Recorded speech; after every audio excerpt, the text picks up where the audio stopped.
మాజీ మంత్రి అంబటి రాంబాబు రాజమండ్రి జైలు నుంచి విడుదలయ్యారు. సంక్రాంతి లక్కీ డ్రా కేసులో కోర్టు బెయిల్ మంజూరు చేయడంతో ఆయన జైలు గేటు దాటి బయటకు వచ్చారు. వైసీపీ నేతలు, కార్యకర్తలు పెద్ద సంఖ్యలో రాజమండ్రి జైలు వద్దకు చేరుకుని పూలమాలలు, నినాదాలతో ఆయనకు ఘన స్వాగతం పలికారు. జైలు నుండి బయటకు వచ్చిన అనంతరం అంబటి రాంబాబు కీలక పలు వ్యాఖ్యలు చేశారు.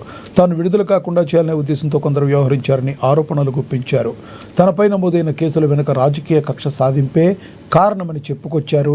తన కుటుంబ సభ్యులను సైతం వేధించారన్నారు.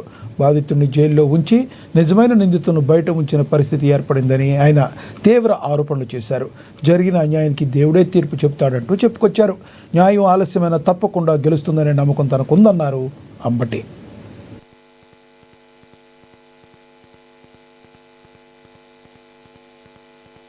ఒక్క అడుగు కూడా వెనక్కు వెయ్యను. జగన్మోహన్ రెడ్డి గారి నాయకత్వంలో ఈ కూటమి ప్రభుత్వాన్ని ప్రజాస్వామ్యబద్ధంగా కూల్చేంత వరకు ఈ పోరాటం ఆగదు. ఎన్నిసార్లు జైల్లో పెట్టినా వెనక్కు వెళ్లే ప్రశ్న లేదు. అన్యాయంగా, అక్రమంగా జైల్లో పెట్టారు. నా ఇల్లు దహనం చేయడానికి ప్రయత్నం చేశారు. నా కార్లు బగలగొట్టారు. నా ఆఫీస్ బగలగొట్టారు. నా పెళ్ళాం బిడ్డల్ని తరిమి కొట్టారు. నన్ను చంపడానికి ప్రయత్నం చేశారు. తీసుకొచ్చి జైల్లో పెట్టారు. ఏమైంది? ఏమైద్దని అడుగుతా ఉన్నా. చంద్రబాబు నాయుడు అడుగుతా ఉన్నా, లోకేష్ని అడుగుతా ఉన్నా. ఏమైద్ది? ఏమీ కాదు. మళ్ళా కాలం గిరున తిరిగి వస్తుంది. అన్నిటికీ సమాధానం ఇవాళ చాలామంది మిత్రులు మాట్లాడారు. బయట జరిగిన సంఘటనలు నాకు తెలియదు.